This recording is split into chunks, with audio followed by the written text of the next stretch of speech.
Hello, everyone, and welcome to another Tuesday evening lesson. Sorry, we're slightly late today, but we're going to carry on with our Tuesday lessons as usual. Now, today we have a new topic today, and it's called "Everything is Obtained by the Power of Prayer." So, this is an interesting topic because normally when people talk about prayer, they always relate to what we hear about in religion, right? You got to pray to God and that kind of stuff. But in the wisdom of Kabbalah, it's a little different because at the end of the day, we're all made up of a desire to receive pleasure. By the way, if this is if you haven't watched these lessons before, these are probably not for beginners. So you might want to do is watch the previous lessons that we started with the Education Center, like semester 1, semester 2. You can find them here, or if you are interested in studying the wisdom of Kabbalah, and if you'd like to study, you can go to kabbalah.info, and there's a website there where you can join courses to study wisdom of Kabbalah. Okay, so we've been doing these Tuesday nights for quite a while now. So these lessons are kind of like, for people who already have some kind of a foundation. So let's get started again. The topic is prayer. And in the wisdom of Kabbalah, prayer is a very interesting thing. It's called the work of the heart, actually. So actually, whatever I desire in my heart is called a prayer. Because at the end of the day, what I want is my prayer. So if I want, for example, a cup of coffee, that's like a prayer, okay? And at the end of the day, what really is, what the difference is between prayer in religions and in the wisdom of Kabbalah is prayer is something that a person builds in his sensations, in his desire, actually, rather than doing the lip service. All right. So rather than just repeating words and praying, in the wisdom of Kabbalah, that's not called a prayer.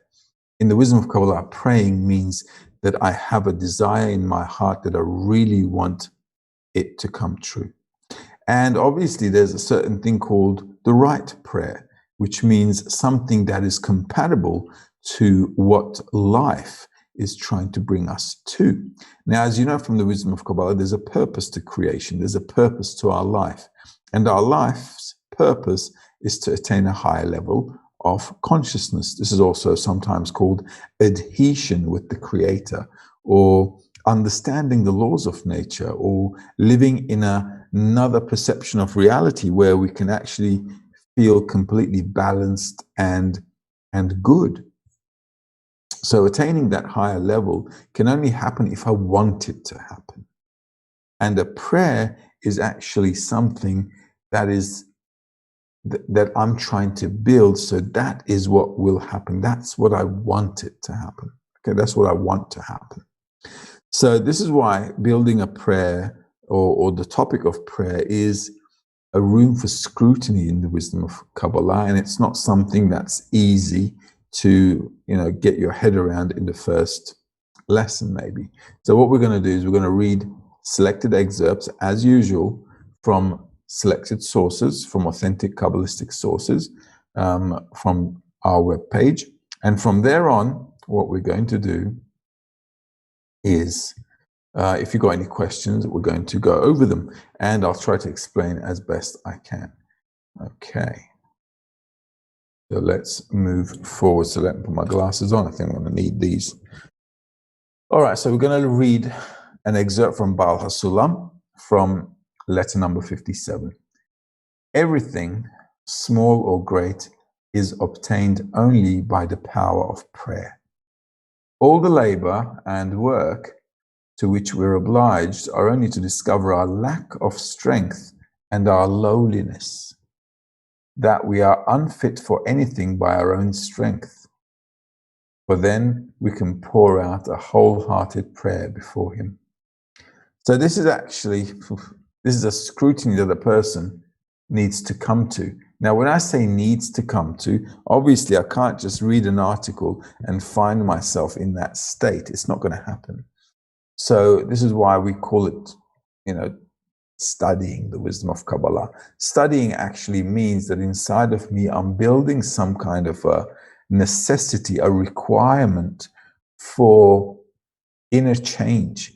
And what happens is I feel like I can't do it.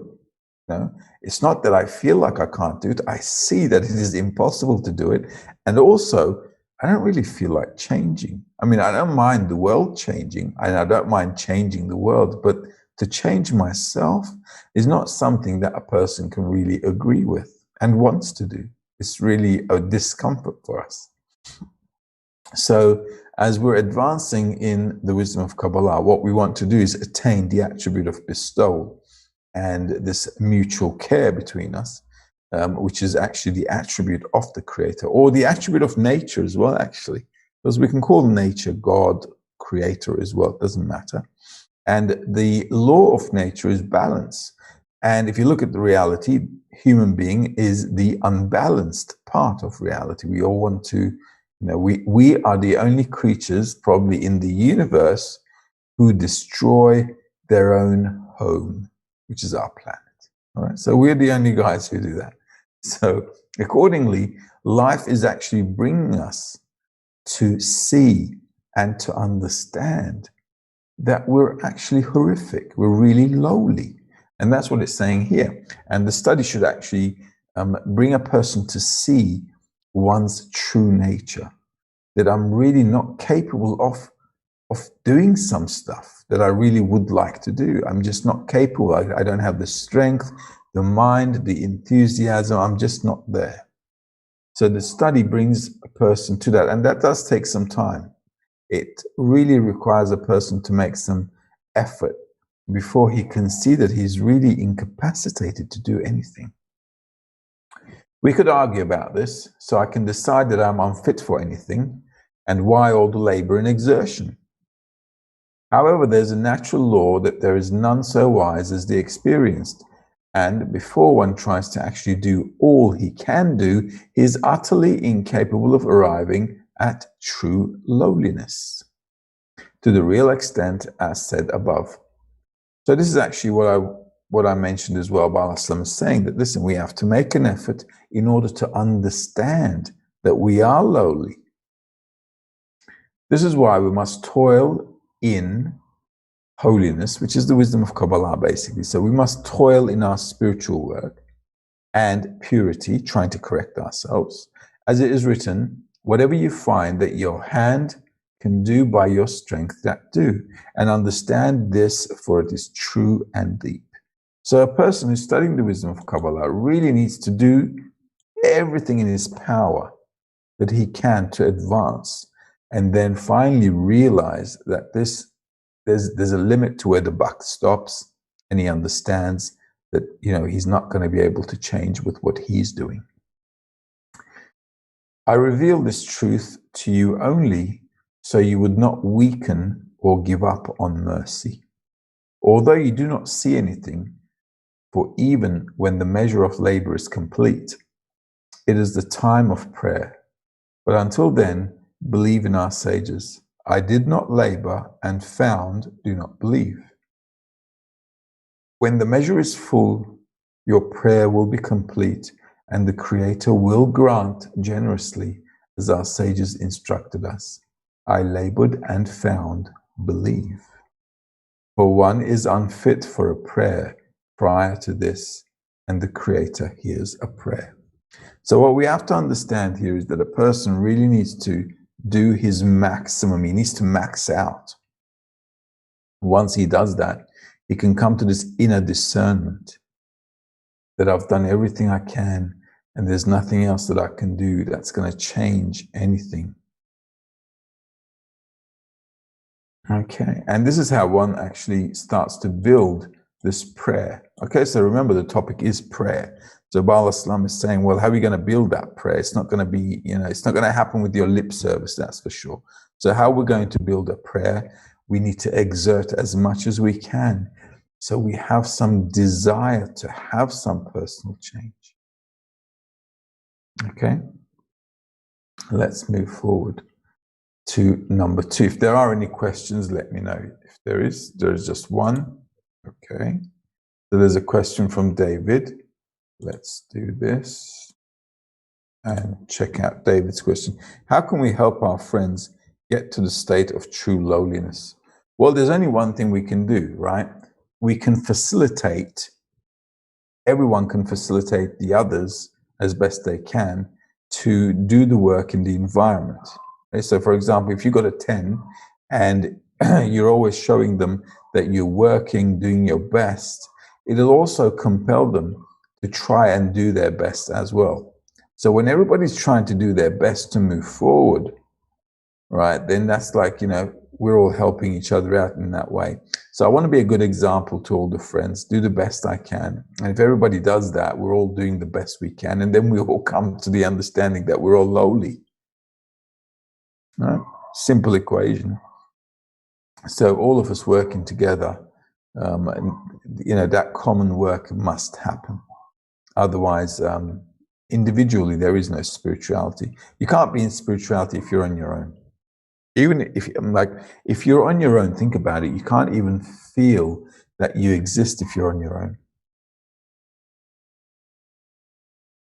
I need other people to feel that I exist. So accordingly, I'm getting feedback from them. And according to that feedback, I'm putting more and more work into it. And they're putting more and more work because there's this mutual dynamic working between us in the environment. And then when we're all working together, doing the best we can come to this, wow, we're doing and doing and doing and nothing's happening. And Baal Islam is saying it's not that nothing is happening. We feel like nothing is happening, but that is actually causing in us a desire for something to happen. Okay, so we've got another question here. Patricia is asking, was the lowliness that woke me up to needing Kabbalah different than the lowliness we need to come to prayer? That's right, it is actually different. It's different because when we first come to the wisdom of Kabbalah, we feel the lowliness of not having any meaning in life. We're thinking like, what am I living for? What am I doing here? Why are we living? It's like, it feels empty. So our initial participation or search for spirituality, to look for something, is to fulfill our inner emptiness. Okay, so that's one thing. The lowliness it's talking about here is when a person actually wants to change his nature because he or she understands that our egoism is causing us great grief. So life is trying to push us in such a way that we want to recognize that our egoism is evil. It's bad. And as we discover that, we feel lowly. We're thinking, oh my God, what am I? I'm just horrific, like not terrific, like we like to call ourselves, but horrific. So it's quite opposite in the wisdom of Kabbalah. And when a person sees his bad or her bad qualities, he begins to feel a little bad about himself. But the real lowliness that we're talking about is after the efforts, that all the effort that one is making, the inability to change anything. And that really brings a person down. And another question here this question is from Flobella. But achieving lowliness, the great lack, doesn't that bring suffering and sadness and therefore distance from the upper force that is joy. Well, on the one hand, we feel bad, okay, from our state, but there's a trick to it, because in spirituality, there's a trick to everything, okay? And the trick here is this: if I discover that I've done everything, I've done everything, beyond this, I can't do anything, that is the time to turn to the Creator. And that is actually a point of joy. This is not sadness. Why? Because I've done everything. I did the best I could. I've proven that I've done everything. And now that I'm actually happy now, because I can turn to the Creator. Now I can say, listen, man, I tried everything. I did the best I can. You got to help me out. And that is how you build a real prayer. Because if I always felt that I could do something, it means I don't need the Creator. If I don't need the Creator, there's no need, there's no prayer. So this is actually a really good state. So on the one hand, you think, yeah, well, it's pretty bad. But on the other hand, you've come to the understanding and said, listen, I'm never going to be able to change myself, but the Creator can. And that is now a new approach. It's like a new phase. It's like a new beginning. So that causes happiness. That's a nice question. Rightio. So let's move forward a bit more. And we are reading on item number 3. This is from Rabash, article number 24, 3 times in the work. A prayer is work in the heart. That is, since the root of man's heart is the will to receive, and he needs the opposite, meaning that it will work only to bestow and not receive. It follows that he has a lot of work in inverting it. And since this is against nature, he must pray to the Creator to help him come out of his nature and enter what is discerned and above nature. All right, let's read that again. This is a good one. A prayer is work in the heart. That is, since the root of man's heart is the will to receive, and he needs the opposite, meaning that it will work only to bestow and not to receive, it follows that he has a lot of work in inverting it. And since this is against nature, he must pray to the Creator to help him come out of his nature and enter what is discerned as above nature. So as you can see, it has to, the work that I'm doing should be evoking a certain, it should be evoking sensations in me. That's called the work in the heart. So it should be a feeling, it should be an accumulation of feelings, or it should be feelings that inside of me develop this new desire, this new approach.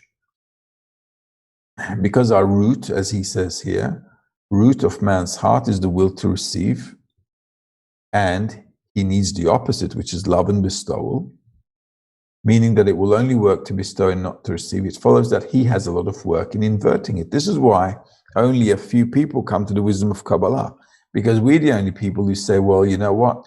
Our egoism is bad and dangerous, and it's causing us harm, and we'd like to change it. How many people on the planet do you guys know they want to change themselves so they can care about others and love others? Apart from my group, apart from B'nai Baruch, I don't know anyone, okay, that voluntarily wants to change his or her own nature so that he or she can love others to the same extent that one loves him or herself.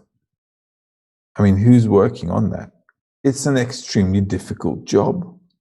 It means I have to delete all my foundations.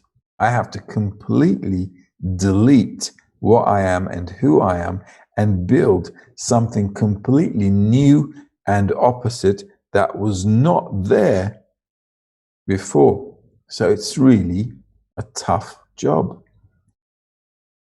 Okay, and this is why he's saying he must pray to the Creator to help him come out of his nature. So in order for me to pray to the Creator so that he can take me out of my nature and give me a new nature, I have to work a lot against that nature so that I can come to a demand. In order for me to come to a demand, I need to have two things here. One, I have to recognize that my egoism is bad. It's called recognition of evil. So if I discover that my egoism is bad, I'll want to run away from it. And once I come to that, then I can turn to the Creator. Then that's the second thing. So I come to the recognition of evil and I want to escape from it. Then I turn to the Creator. There's cause and consequence. In order for me to recognize that my nature is bad, that the egoism is evil and bad, then I have to do a lot of work. And this is why a lot of people come. At first, they're all excited. They all want to do it. And then afterwards, unfortunately, they say, this is just too hard. And, they drop off.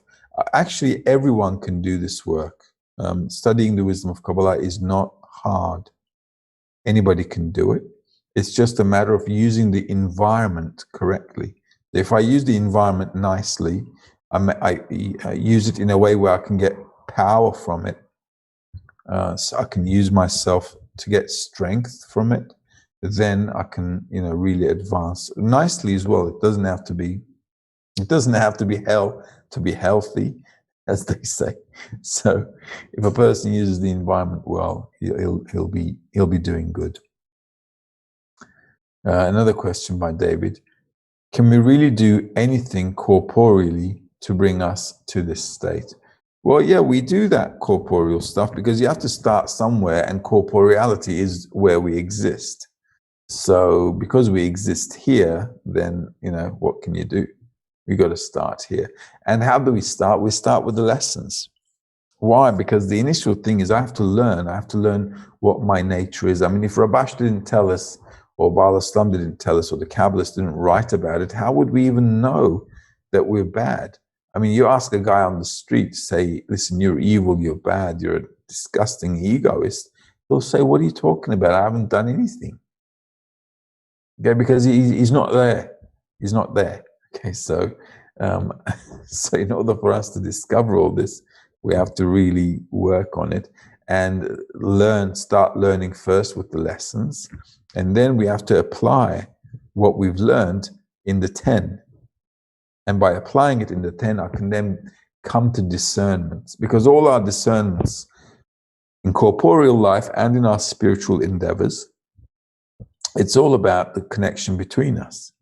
So the more I'm trying to tighten the connection between us, connect, do good stuff between us, then I'm going to have, more feedback. I'm going to go through more sensations. I'm going to go through more feelings. And these feelings will then be evaluated and analyzed by the mind, so I can actually come to see the truth. And then I'll come and see the truth, and that will be pretty ugly. And then I've got an opportunity to turn to the Creator. But we have to start from corporeality for sure. David's asking again, if we fully become a will to bestow, will we lose our bodies? What do you mean our bodies? Our corporeal bodies? No. Our corporeal bodies, we're going to need them until we finish our correction, right? Until the end of correction, we're going to need our corporeal bodies. But a body in spirituality is not our corporeal body. A body means the desire to receive, the will to receive. Now, if I use the will to receive in order to receive for myself in an egoistic state, we feel this corporeal world. But if I change it to bestowal, then the body becomes a vessel for bestowing. It's still called a body. Okay, it's called the guf, the body of the soul. So the body is not going to disappear. It's always the will to receive, but how we use it is going to change.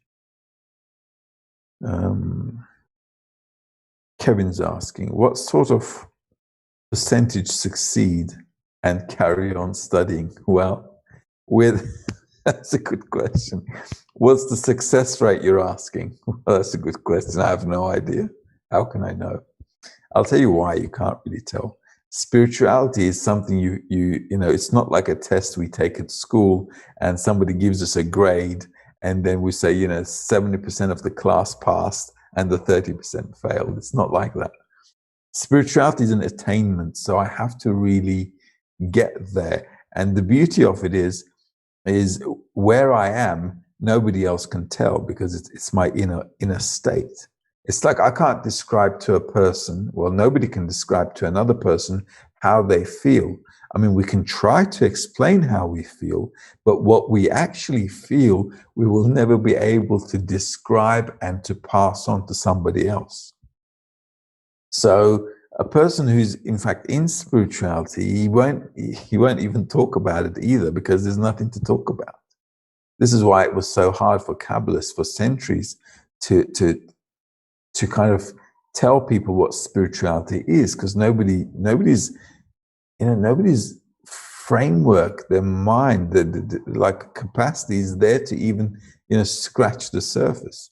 It's very hard for Kabbalists to explain to humanity. So, and if you looked at them all, you wouldn't say they're a Kabbalist. I mean, if we sometimes Rav gives the examples of Rabash, and he says, listen, if you look at him from the outside, you'd never think he's a Kabbalist. He's like a huge Kabbalist, but you could never tell. So it's not something we can tell. It's not something we can really know. And some Kabbalists teach, and some are like concealed. They don't. So we can't really tell. Success rate, though, in our generation, because we're the beginning of the last generation, where the whole of humanity has now exhausted the egoistic development completely, we are now the beginning of a new era. In our time specifically, we should have much more people attaining spirituality. That's according to the laws of nature as well. Because once this development happens, it's like humanity's development. If you think about it, think of the past thousands of years we've been developing, and just think of the past 100 years. You can see how much we've developed in 100 years compared to all the development that we did, I don't know, 4,000, 5,000 years ago, throughout 4,000, 5,000 years. So it's like this last 100 years has been the pinnacle of technology, development, all kind of innovation, completely changed human society and human nature. So thousands of years of development was worth pretty much nothing compared to what we did in 100 years. It's already a sign that humanity's development is speeding up so much that we should have a good success rate.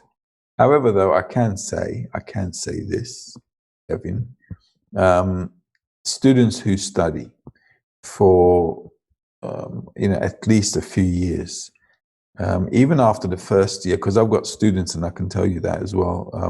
I just had a meeting before our lesson. That's why I was a few minutes late. I had a meeting with them, and I just finished a 1-year term with a bunch of students, and I can seriously say, in 1 year they're just unrecognizable. How they started and how they are now are just completely different. The way they see the world, the way they look at the world, the way they understand how things work is just completely different. So in 1 year, and that's like 1 lesson a week or 2 lessons a week. Okay, because I teach 4 evenings a week, and they're getting about 2 or 3 lessons a week.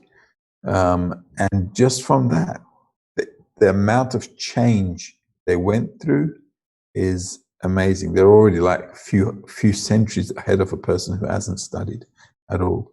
So I think the speed of development is really, really fast. It's really accelerating as the generation moves forward, because we're now at a time where humanity needs to start making this leap. We need to start making this change. This is why we've got the virus. Now we're going to have the economic problems. We're going to have social problems. We're going to have natural disasters. We're going to have all kinds of problems in the world, and they're not going to end just so that nature is just trying to tell us, guys, please change. Okay. So nature's way of talking to us is through all kinds of dramas. And the Kabbalist's way of talking and explaining is through trying to make the students understand that this is what we have to go through. We have to grow up. You know, like sometimes we tell our kids, grow up. So life is telling us that as well. So that's really encouraging. I see that a lot on students. And I've been teaching for more than 10 years now. So to see how every year new students come and they develop much faster than the ones that came before. It really is a speedy process, that what we're going through right now globally. Flobella is asking, this week my 10 is struggling to understand what are the duties of connecting. Can you bring some light on the issue? Well, connecting. How are we going to connect to each other? Well, we're going to connect to each other in desire and intention. That's what's called connection. Connection means that we want something together. So a common desire, we want to connect our desires for spirituality. That's called connection. So everything that we do, all our efforts should be towards how we can strengthen this desire for spirituality. That's what's really connecting us. If you think about it, the only connection we have between us is the dot in the heart. So that little spark that brought us to the wisdom of Kabbalah, the one that's always questioning what's the meaning of life, that is our connection point. And if I can grow that with the 10, then that would be amazing. And that's how we can help each other out as well. So it's always a bit of a problem to understand that, like, what is connection? What are we supposed to connect? How are we supposed to connect? Like, what are we supposed to do? So all these questions are legitimate, but the answer is that we're a desire to receive, and as students of Kabbalah, we'd like to receive the attribute of bestowal. That's what we'd like to receive. So if all of us work towards wanting that one thing, it means we're connected. It means we're connecting. Nice question, though. Okay, so let's carry on reading a little bit more. Where are we? Number 4? Yes, number 4. All right, good. The most important is the prayer. That is, one must pray to the Creator to help him go above reason, meaning that the work should be in gladness, as though he has already been rewarded with the reason of Kedusha, which is holiness. And what joy he would feel then. Likewise, he should ask the Creator to give him this power so he can go above the reason of the body. In other words, although the body does not agree to this work in order to bestow, he asks the Creator to be able to work with gladness, as is suitable for one who serves a great king. He does not ask the Creator to show the greatness of the Creator, and then he will work gladly. Rather, he wants the Creator to give him joy in the work of above reason, that it will be as important to a person as if he already has reason. This is another really, really nice excerpt. Let's read this again. The most important is the prayer. That is, one must pray to the Creator to help him go above reason, meaning that the work should be with gladness, as though he has already been rewarded with the reason of Kedusha. And what joy he would feel then. Likewise, he should ask the Creator to give him this power so he can go above the reason of the body. In other words, although the body does not agree to do this work in order to bestow, he asks the Creator to be able to work with gladness as is suitable for one who serves a great king. He does not ask the Creator to show the greatness of the Creator, and then he will work gladly. Rather, he wants the Creator to give him joy in the work of above reason, that it will be as important to a person as if he already has reason. So this is really important. We have to ask all the time, constantly demand, like nagging children, that we want something and we want the right thing, and that's to bestow. We want to be able to go above our desire to receive. When it's talking about going above the body, or going up, what does it say? To work above reason. Okay, so we want to go above reason. We want to work happily in bestowal above reason. That's the kind of thing we want, because working above reason is bestowal, actually. So all the time when a person is studying, he's trying to do his best, or she's trying to do her best to move forward, what we should be asking for is help from the Creator, saying, listen, help me, give me a hand so I can go above my desire to receive. And I want to be happy in that situation. And that is actually what the reward is for a person who's studying the wisdom of Kabbalah. For us, a reward means I am above my desire to receive. I am above the control of the body. So the body doesn't control me, but I control the body. Okay, good. And because this is the most important thing, why is it the most important thing? Because the prayer is the connection between us and the Creator, right? So this is how it all works. Me, the 10, and the Creator. So I have a dot in the heart. All the friends have a dot in the heart. We're all working together in order to connect, meaning we all want the same thing with the same intention as best we can. And by constantly praying together towards the Creator, we are nagging Him. Because my prayer alone, me nagging the Creator alone, is not enough. Okay, if you come from a family with a single kid, okay, you nagging is not enough. But if you got 10 friends, let's say you got 10 siblings, and all of you are nagging, then the parents go crazy. Okay, so they just have to do what you're nagging for, because all 10 of you are screaming, right? So this is why turning to the Creator, connecting with the friends in order to turn to the Creator is very, very important. A lot of people don't understand. A lot of people say, well, I'll just pray to the Creator on my own. It's not going to happen on your own, because there's not enough nagging power. So you're lacking the nag. All right. So this is an important concept that we really need to understand. This is why we must connect as well. So when like also in the family, when the siblings connect, they all come together and they want something common from the parents have to give it to them. Same here. If the group connects, if the 10 connects and they really want something, they take it to the Creator. The Creator doesn't have a chance. He has to do it.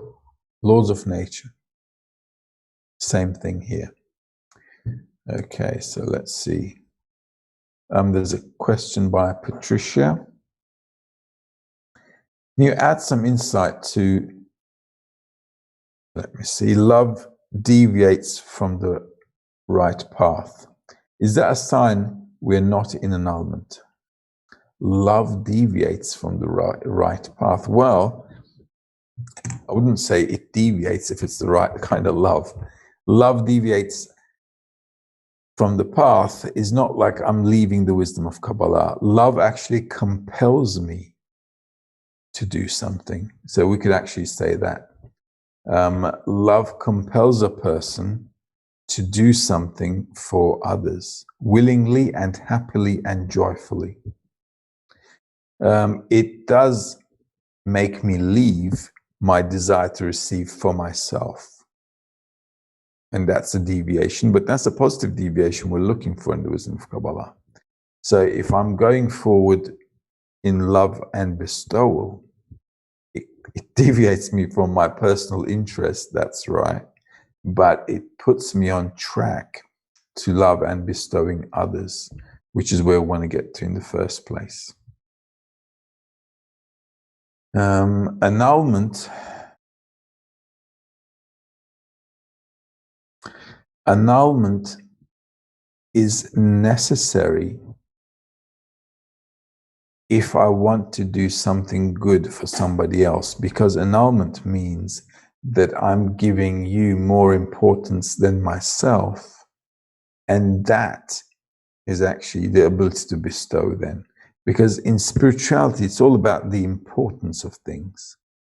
So annulment, therefore, is required to allow me to diminish my self-importance. So I'm reducing my egoism while increasing the value of others. And that can actually allow me to bestow with joy, because just like children, right? So because they're important for me, I can then love them more. Now, love is a strange thing. On the one hand, it's what we need to come to, but we need to come to the right kind of love. So too much of anything is bad. So love also requires that I'm in balance with the positive and the negative. It's like sometimes you have to be cross with your children to make sure that they don't do something dangerous, okay, or they don't repeat something dangerous. You're cross with them, not because you don't love them, quite to the contrary, because you love them. So also that limit of love and how to balance that love towards the other person is important, because too much of it is also destruction. This is why in life you need a bit of everything, a bit of bitter, a bit of sweet, a bit of day, a bit of night, a bit of everything to come to the right balance. Hope I answered your question. If not, just rephrase it for me. Isoka is asking, how do we agree on the same nag? Well, that takes time. That takes time. I agree. So I absolutely agree with what you're saying. I think you're right. That takes time. It takes time until we connect. It takes time until we all want the same thing. But what you will see is that as we study and study and study, you'll see that there's something massaging us. It's like putting us all together. It's like, think of us all like pieces of dough. And from all of us, it's going to be one big dough, and they're just constantly working on it. And all these 5-10 pieces of dough, as they kind of roll it over and over and work on it, massaging it, kind of becomes one dough, and you can't tell the difference with the others. So it takes a bit of time and effort. Like Rabbi said, it's the work that a person needs to do against one's nature. But I think we can all do it really fast.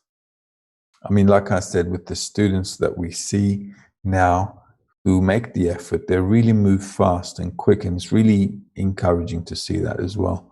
So all we have to do is just do a little bit. We have to understand here that as we work, the reforming light, or the light of the Creator, or the help of the Creator is with us. And this is what this massaging is.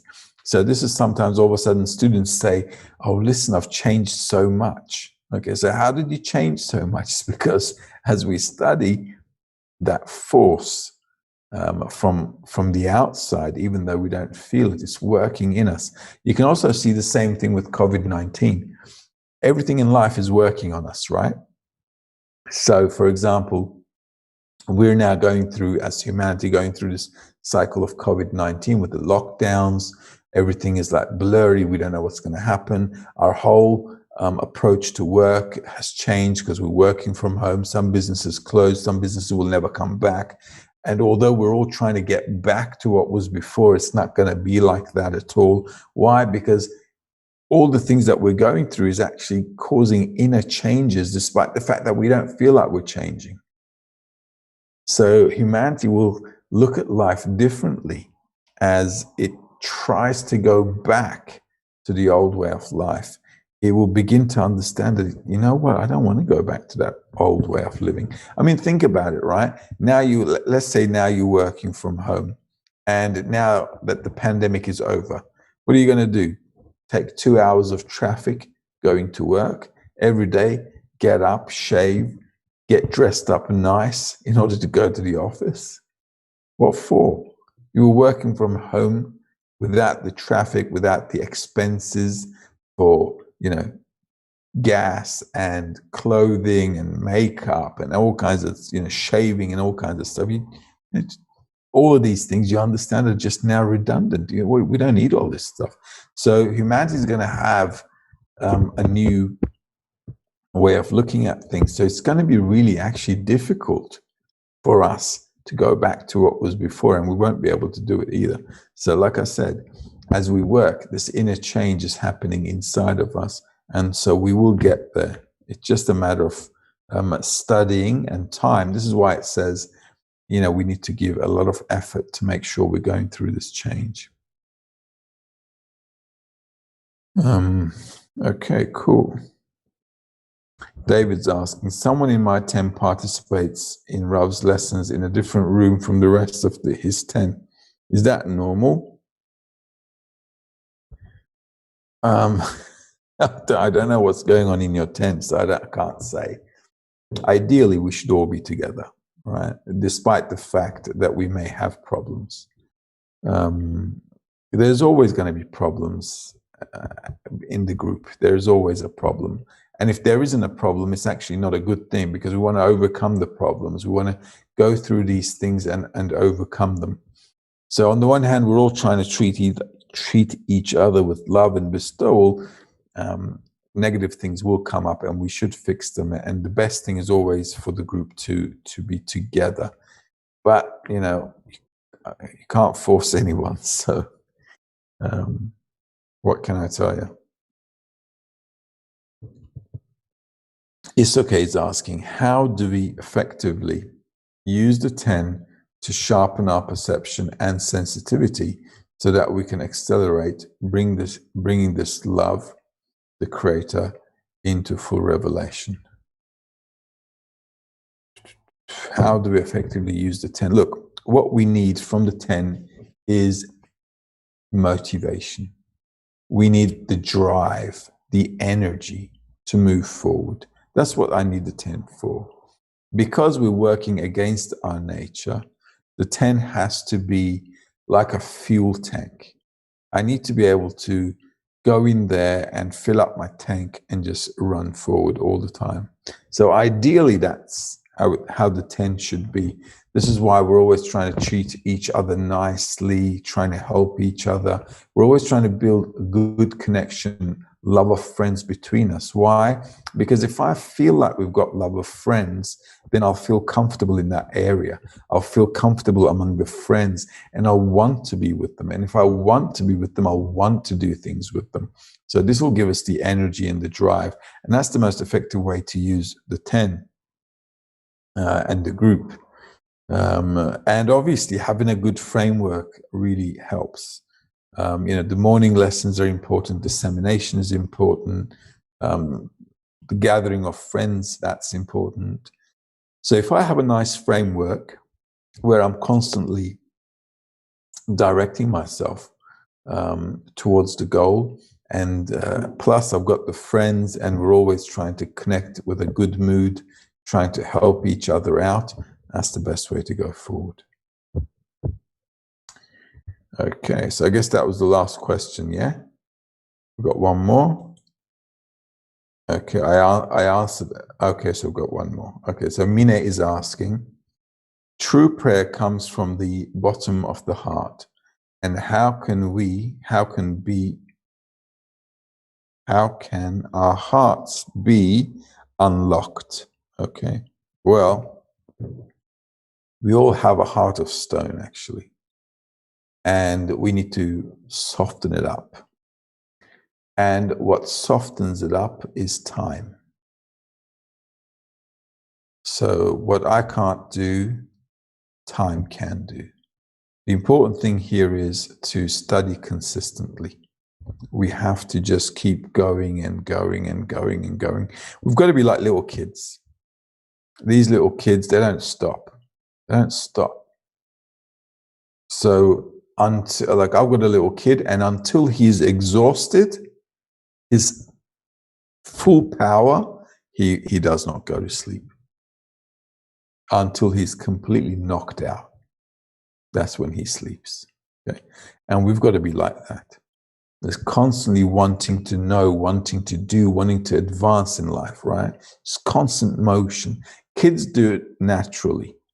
Instinctively, they just want to discover the whole world. They want to do everything. So we've got to be in that mode as well. And obviously, it's not going to be, at our age, it's not going to be easy, okay, because we're grown ups. So, and it's not natural for us. And the reason it's not natural for us is so we can have some free choice.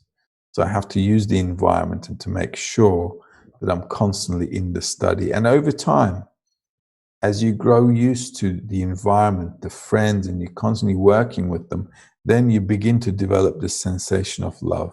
It takes time. You begin to soften up.